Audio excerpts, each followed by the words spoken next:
ಎಲ್ಲರಿಗೂ ಸ್ವಾಗತ. ನಾವಿವತ್ತು ಟೋಟಲ್ ಹೆಲ್ತ್ ಕೇರ್ ಪೌಡರ್ನ ಮಾಡ್ಕೊಳ್ಳೋಣ. ಇದರಿಂದ ನಮ್ಮ ಕೈಕಾಲು ಗಂಟೆಗಳಲ್ಲಿರ್ತಕ್ಕಂಥ ನೋವು, ಊತ ಕಡಿಮೆ ಆಗ್ತಾ ಹೋಗುತ್ತೆ. ಹಾಗೆ ಅಜೀರ್ಣತೆ ಅಂತ ಸಮಸ್ಯೆಗಳು ಕೂಡ ದೂರ ಆಗಿ ಹಾರ್ಮೋನ್ ಇಂಬ್ಯಾಲೆನ್ಸ್ ಹೆಣ್ಮಕ್ಳಲ್ಲಿರ್ತಕ್ಕಂಥ ಈ ಸಮಸ್ಯೆನೂ ಕೂಡ ಬರುತ್ತೆ. ದೇಹ ಭಾರ ಅನ್ಸ್ತಕ್ಕಂಥವ್ರು, ಆಮವಾತದಿಂದ ಬಳಲ್ತಾ ಇರೋರು ಇದನ್ನ ಪ್ರತಿನಿತ್ಯ ಸೇವಿಸೋದ್ರಿಂದ ಆ ಎಲ್ಲ ಸಮಸ್ಯೆಗಳಿಂದ ಹೊರ ಬರಬಹುದು. ಇದನ್ನು ಮಾಡ್ಕೊಳ್ಳಿಕ್ಕೆ ಬೇಕಾದಂಥ ಪದಾರ್ಥಗಳು ಅಗಸೆ, ಮೆಂತ್ಯ, ಜೀರಿಗೆ, ಸೋಂಪು, ಓಮ, ಕಪ್ಪು ಜೀರಿಗೆ ಎಲ್ಲ ಈಕ್ವಲ್ ಕ್ವಾಂಟಿಟಿನಲ್ಲಿ ತಗೋಬೇಕು. ನಾನಿಲ್ಲಿ ಎಲ್ಲ ಎರಡೆರಡು ಹಾಗೆ ಪೌಡ್ರು ಮಾಡ್ಕೋಬೇಕು. ಮಿಕ್ಸಿ ಜಾರ್ನಲ್ಲಿ ಹುರಿಬೇಕಾಗಿಲ್ಲ, ಹಸಿದನ್ನೇ ಪೌಡ್ರು ಮಾಡ್ಕೋಬೇಕು. ಏಕೆಂದರೆ ಇದರಲ್ಲಿ ಇರ್ತಕ್ಕಂಥ ಪೋಷಕಾಂಶಗಳು ಹಾಳಾಗುತ್ತಂತೆ ಹುರಿಯೋದ್ರಿಂದ. ಹಾಗಾಗಿ ಹಾಗೆ ಪೌಡ್ರು ಮಾಡ್ಕೊಳ್ಳಿ. ಇದು ಡಾಕ್ಟರ್ ಗೌರಿ ಸುಬ್ರಹ್ಮಣ್ಯಂ ಅವರ ಹೋಮ್ ರೆಮಿಡಿ. ಇದನ್ನು ನಾನು ಪ್ರತಿನಿತ್ಯ ಮಾಡಿಕೊಂಡು ಕುಡಿದು ನನಗೆ ಒಳ್ಳೆಯದನ್ಸಿರೋದ್ರಿಂದ ನಾನು ನಿಮಗೆ ಈ ವಿಡಿಯೋನ ಮಾಡ್ತಾಯಿದ್ದೀನಿ. ನೋಡಿ, ಈಗ ಇದನ್ನೆಲ್ಲ ಮಿಕ್ಸಿ ಜಾರ್ನಲ್ಲಿ ಪೌಡ್ರು ಮಾಡ್ಕೊಂಡು ತಗೊಂಬಂದಾಯಿತು.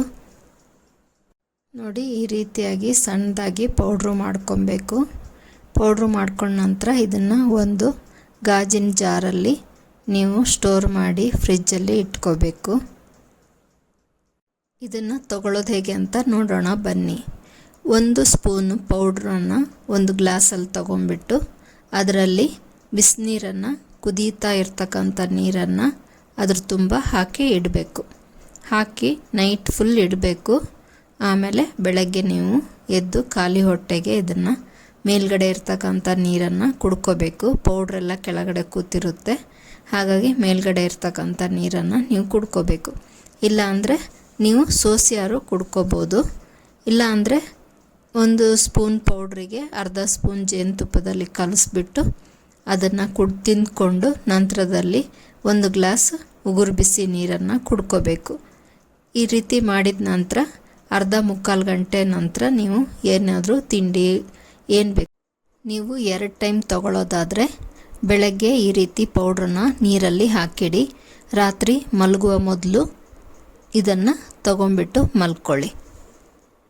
ಹೆಚ್ಚಿನ ಅಂಶ ಎಲ್ಲ ಕಾಯಿಲೆನೂ ಗುಣಪಡಿಸುವಂಥ ಶಕ್ತಿ ಇದಕ್ಕಿದೆ. ಹಾಗಾಗಿಯೇ ಗೌರಿ ಅಮ್ಮನವರು ಟೋಟಲ್ ಹೆಲ್ತ್ ಕೇರ್ ಅಂತ ಇದಕ್ಕೆ ಹೇಳಿದ್ದಾರೆ. ನೀವು ಇದನ್ನು ಮಾಡಿಕೊಂಡು ಮನೆಯಲ್ಲಿ ಪ್ರತಿನಿತ್ಯ ತಗೊಳ್ಳಿ. ಕಡಿಮೆ ಅಂದರೂ 3 ತಿಂಗಳು ತಗೊಂಡು ನೋಡಿ ಹೇಗಾಗಿದೆ ಅನ್ನೋದನ್ನು ನನಗೆ ಕಮೆಂಟ್ ಮೂಲಕ ತಿಳಿಸೋದನ್ನು ಮರಿಬೇಡಿ. Thanks for watching. See you in next video.